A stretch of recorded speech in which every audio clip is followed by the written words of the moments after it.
বলেন? আমাদের আন্দোলন বলে জিনিসটাকে আলাদা করার কিছুই নাই এখন আর। এখন শুধু একটা গোষ্ঠী ছাড়া, তুমি বলো নাহলে আমি বলি, এখন যে কোনো একটা গোষ্ঠী ছাড়া সমগ্র জাতির একটা, আপনি জিজ্ঞেস করেন ইন্ডিভিজুয়ালি, যদি সম্ভব হয় জিজ্ঞেস করেন, কেউ চায় না এই গভর্নমেন্টকে আর, কেউ চায় না।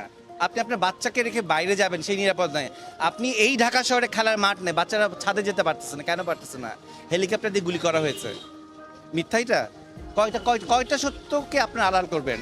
আপনারা চেয়ারে বসে বসে বলতেছেন ওরা ড্রাগস, ওদেরকে ড্রাগস দেওয়া হয়েছিল, এই জন্য ওদের কোনো সেন্স ছিল না।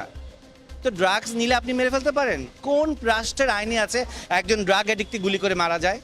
আমি ড্রাগস নিয়েছি, এটা দায়বদ্ধতা আমার ফ্যামিলির, আমার প্যারেন্টসের। আমি ড্রাগস নিয়ে যদি সমাজে কোনো ক্ষতি না করি, আপনি তো আমাকে মারতে পারেন না। পারেন? বাংলাদেশে তো অনেকেই গোপনে গোপনে ড্রাগস নেয়, ধরে ধরে মেরে ফেলেন। এগুলো স্থূল কথা বলা বন্ধ করেন। আপনাদের নির্লজ্জ লাগা, আপনারা নির্লজ্জ। আপনাদেরকে আসলে কোন কথা বললে আপনাদের লজ্জা হবে আমি জানি না। পুরো জাতি আপনাদেরকে এত কথা বলতেছে, ফেসবুক বন্ধ করেছেন, ইন্টারনেট বন্ধ করেছেন, কতদিন বন্ধ থাকবেন? বহির্বিশ্বের চাপের জন্য এখন ফেসবুক অন করতে বাধ্য হয়েছেন, এটাও আমরা জানি। তারপর ইতিহাস থেকে যায়, ইতিহাস থেকে যায়। এই যে অগাস্টের 1 তারিখ, ইতিহাসটা মনে করেন। হ্যাঁ, ইতিহাস কিন্তু রিপিট হয়, কর্মের কারণে ইতিহাস রিপিট হয়। এরকম রিপিট যাতে না হয় সেই চিন্তাটা করেন। যা অর্জন করেছিলেন তার কিছুই এখন আর নাই। কেন নাই? আপনাদের কর্মের কারণেই নাই। এক একটা সন্তানকে আপনার রাস্তায় রক্তাক্ত করে মেরে ফেলেছেন। কয়টা মায়ের বুক খালি করেছেন বলেন? কি দোষ ছিল এই বাচ্চাগুলোর? কি দোষ ছিল সাইদের? মুগ্ধর কি দোষ ছিল? ও পানি খাওয়াচ্ছিল, কি দোষ ছিল ওর বলেন? আমি তো কতজনের নাম, আমার এইটুক ব্রেনে সম্ভব না এতজনের নাম মনে রাখা।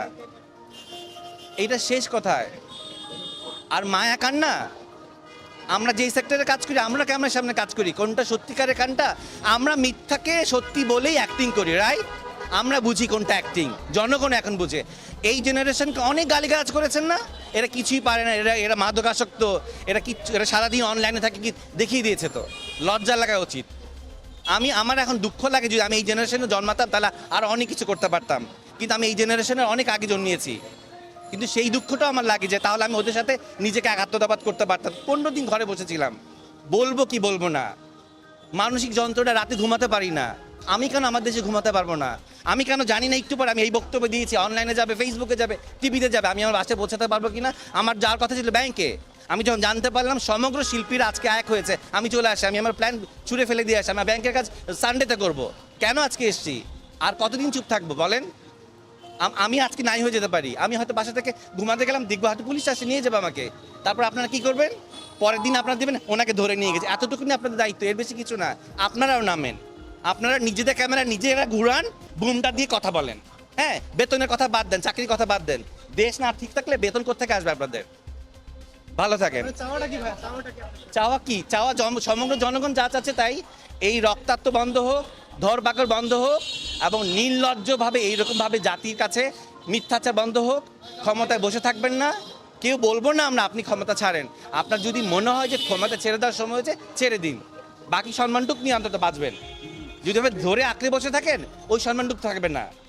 কার সন্তান, কার মানস কন্যা, হ্যান কন্যা, এগুলো কিচ্ছু থাকবে না। অর্জন ধরে রাখতে হয়।